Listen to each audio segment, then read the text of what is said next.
Hello everyone. Today we are going to be walking through transformations. Specifically, we're going to learn how to recognize the transformations which have been applied to certain graphs. Let's begin with a simple example. Now, we're not going to learn to recognize by simply looking and inspecting our graphs and their equations, but we will learn a proper method which will allow us to apply algebra to understand where exactly the dilations and translations are taking place.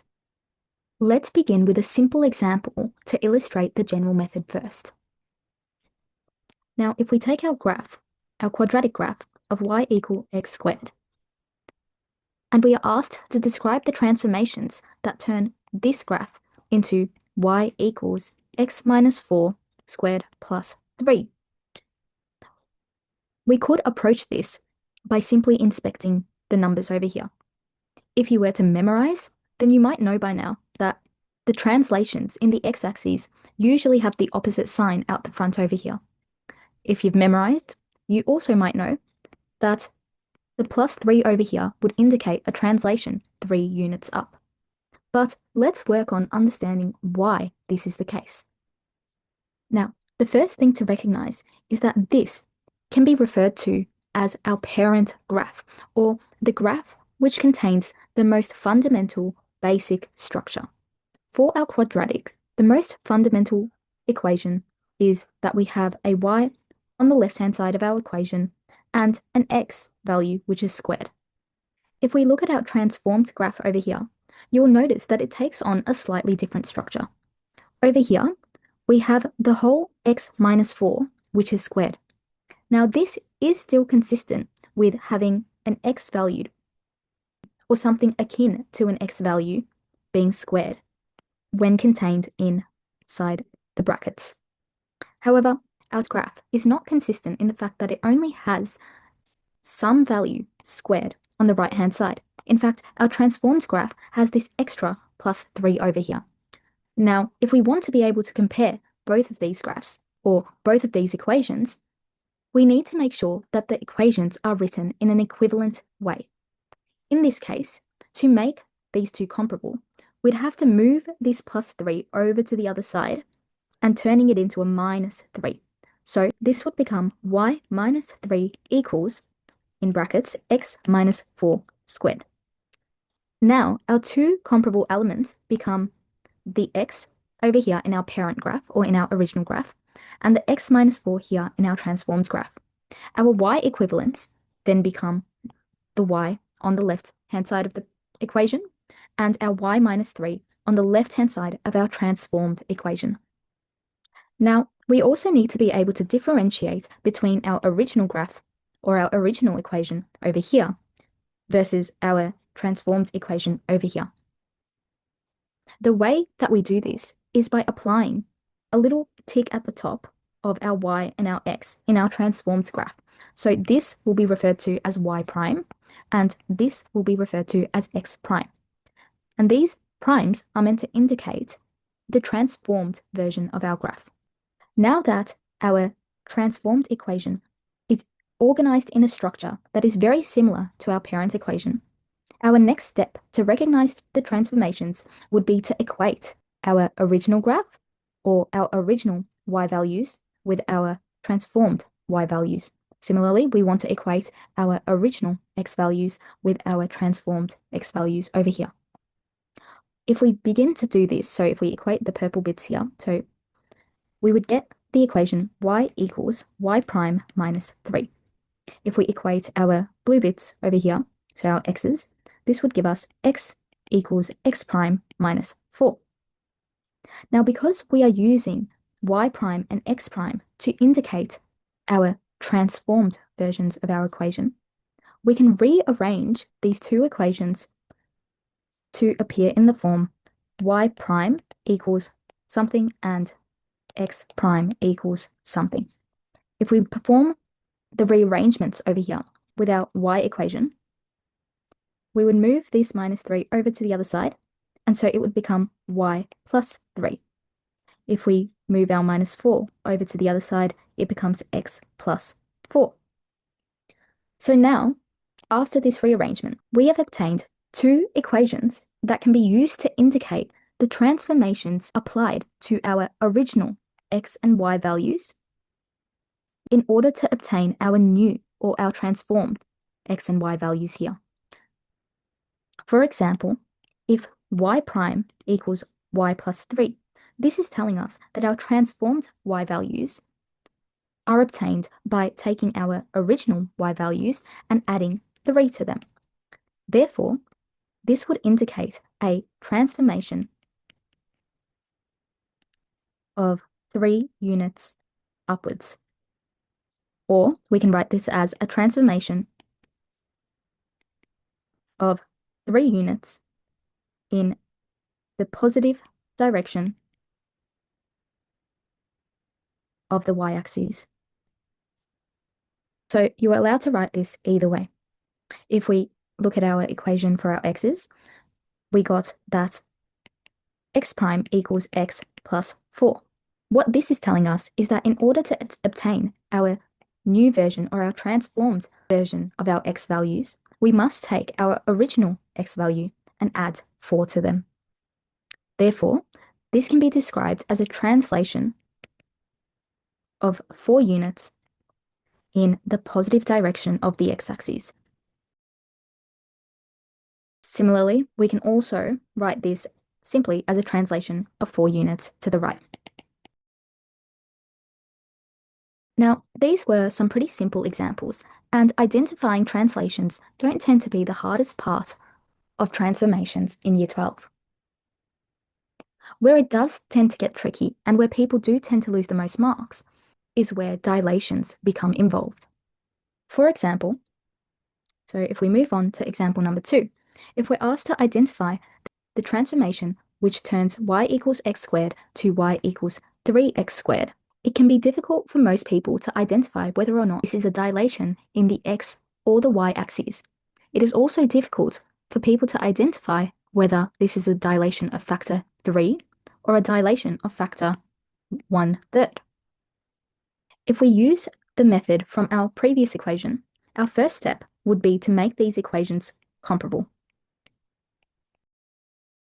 This means that we must rearrange this equation to only have x squared or some equivalent of x squared on the right-hand side of our equation. This means that we would move this 3 over to the other side to give us y over 3 equals x squared. Our original graph remains y equals x squared, only now this section and this section are comparable, and this section and this section is comparable. Now, let's remember to add our primes in to our transformed version of our graph, so into our transformed equation. So this becomes y prime and this becomes x prime. If we equate our comparable parts, we obtain the equation y equals y prime over 3 and x equals, in this case, just x prime. Because there aren't any numbers involved here, we can conclude that there are no transformations which have been performed to our x values. However, if we rearrange our y equation and move this 3 over to the other side, we obtain y prime equals 3 times y, or y prime equals 3y. What this equation is now telling us is that in order to get our new version or our transformed y value, we must multiply our original y values by 3. This means that for every single y value that we previously had, our new graph would have a y value which is 3 times that of our original. So this point over here would be 3 times larger in our transformed graph. Similarly, this point over here would be 3 times larger in our transformed graph as well. As you can see over here, our graph, our transformed graph, has moved further away from our x-axis.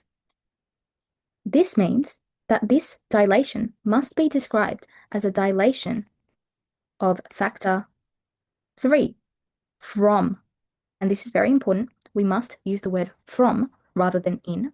So over here, we've got a dilation of factor 3 from our x-axis. So any dilations performed to our original y value would be described as a dilation from our x-axis. Let's try another example where we work with dilations. In this example, our equations are already in their comparable form. That is, our x or our x equivalent within our brackets is being squared on our right-hand side of the equation, and there are no other numbers on the right-hand side of the equation which are interfering over here. Now, before we start equating, always remembering to put our primes into our transformed version of our graph. Now, if we begin to equate our x's and y's, we obtain the equation y equals y prime and x equals x prime over 2. By looking at this, we can conclude that there are no transformations involving our y values.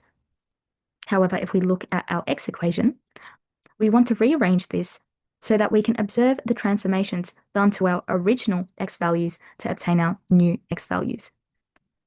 As such, if we move this 2 over to the other side, our equation becomes x prime equals 2x. This means that in order to obtain the transformed version of our x values, we must multiply our original x values by 2.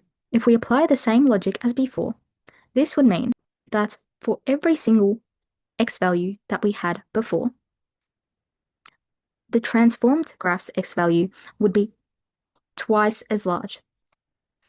As such, our transformed graph can be observed to be further away from our y-axis.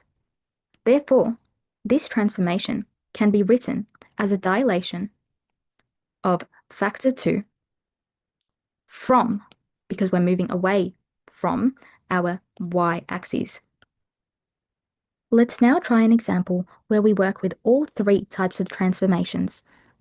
Now, our first step was to make our equations comparable. At the moment, since we don't only have an x or an x equivalent squared on the right-hand side of our equation, we must move all other values over to the left-hand side of our equation to make our equations comparable. If we were to do this, we would move this plus 5 over to the other side, giving us y minus 5 equals negative 2x minus 3 all squared in brackets. We would then move this negative 2 over to the other side, and it would become y minus 5 all over negative 2 equals x minus 3 in brackets all squared. Now that we only have our x or our x equivalent in our brackets squared on our right-hand side, we now know that these equations are comparable. Remembering to add our y prime and our x primes in, we can now begin to create our 2 equations. Our y equation over here would be y equals y prime minus 5 all over negative 2, and our x equation over here would be x equals x prime minus 3. Once again, if we rearrange to make y prime and x prime our subjects, our y equation would become negative 2y equals y prime minus 5. And if we move our minus 5 over to the other side, we get y prime equals negative 2y plus 5. If we rearrange our x equation to make x prime the subject, then we would get x prime equals x plus 3. Now, if we begin to list all of our transformations, we must remember that we always do so in the order of dilations first, then reflections, and then translations. In this case, we can see that there's been a dilation of factor 2 from, since this affects our y values, it's from the x-axis. So we can write over here, dilation of factor 2 from our x-axis. Now, we didn't cover reflections just yet, but a similar logic applies. If there is a negative sign applied to our y values, then that means that all of our y values from our original graph would now be negative. So this would suggest that our graph is flipped over the x-axis.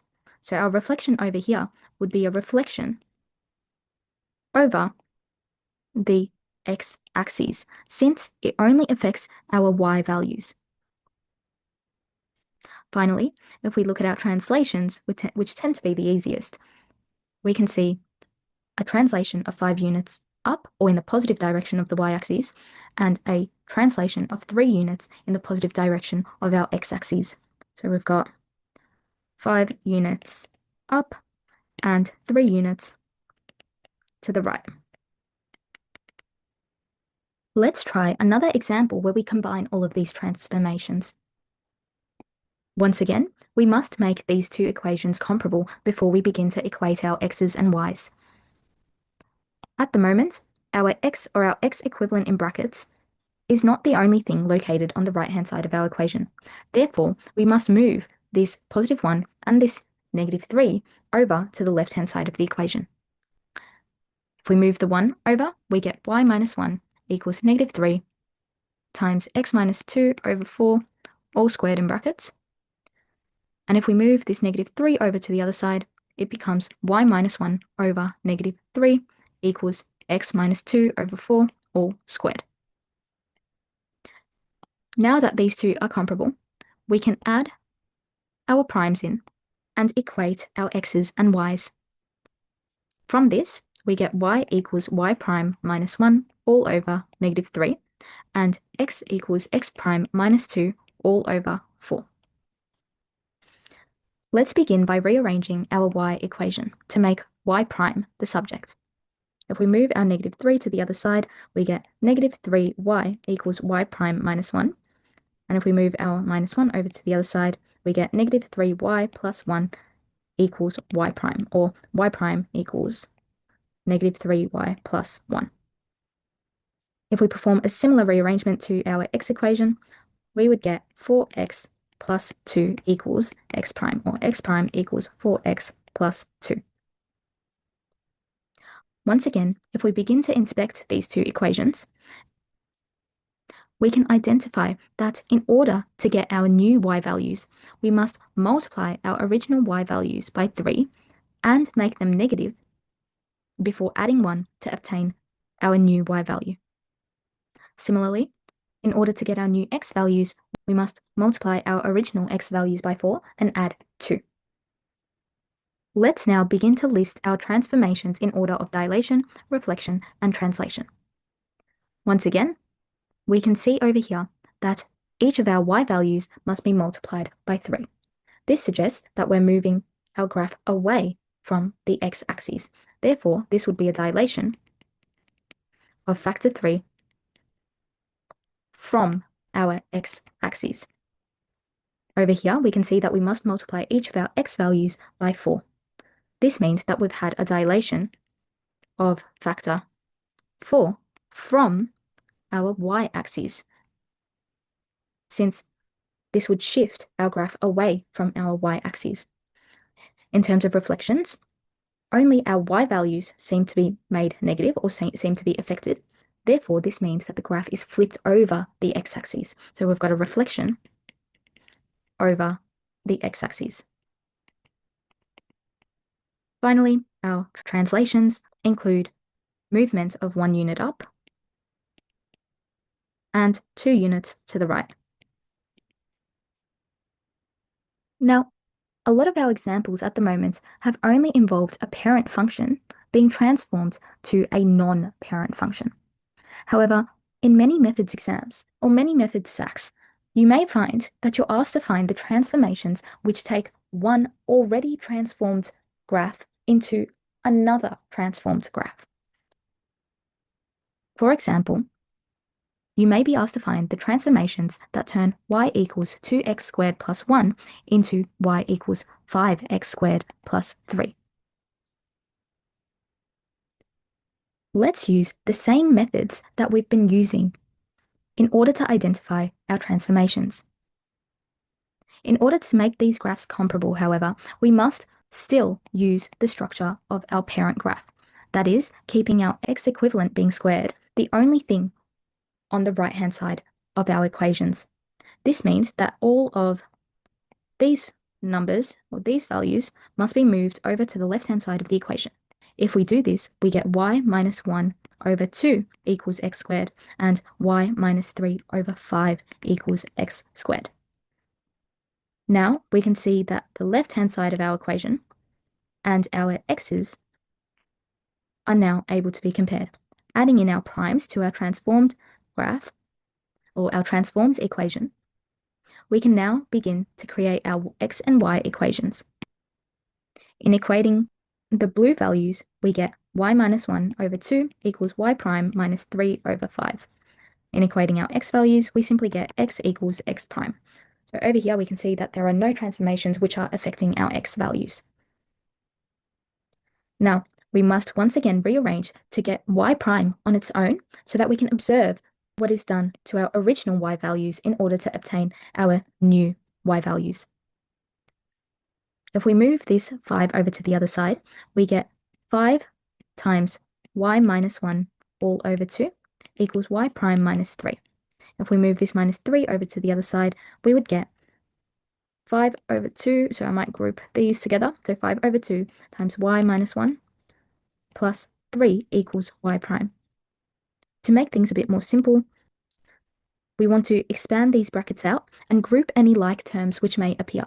In this case, this would become 5 over 2y minus 5 over 2 plus 3 equals y prime. If we group this minus 5 over 2 plus 3, this gives us 5 over 2y plus 1 over 3 equals y prime. So essentially, in order to get our new y values, or our y prime, we must multiply our original y values by 5 over 2 and then add a third. From this, we can conclude that we've had a dilation of factor 5 over 2 from the x-axis, since our y values are multiplied so that they move away from our x-axis. And we also have a translation of 1 over 3 units up, or in the positive direction of our y-axis, which is up. As we can now see, this method works a lot better when dealing with one transformed graph and determining the transformations to turn it into another transformed graph. Now, let's try one last example illustrating the same concept. This time, our equation y equals x minus 2 squared plus 4 becomes y equals negative 3x minus 2 squared plus 1. Once again, we want to leave our x or x equivalent in our brackets being squared as the only thing on the right-hand side of our equation.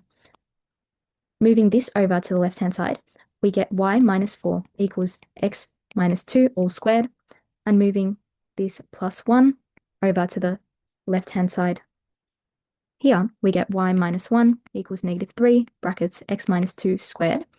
Moving the negative 3 over, we get y minus 1 over negative 3 equals brackets x minus 2 all squared. If we add in our y prime and our x primes, we can begin to equate. In this case, we get y minus 4 equals y prime minus 1 over negative 3, and we get x minus 2 equals x prime minus 2. Once again, we want to rearrange to isolate y prime and x prime so that all of these numbers and all of these transformations can be moved over to the other side of the equation to show how they affect our original y values and our original x values. Let's begin with our y's.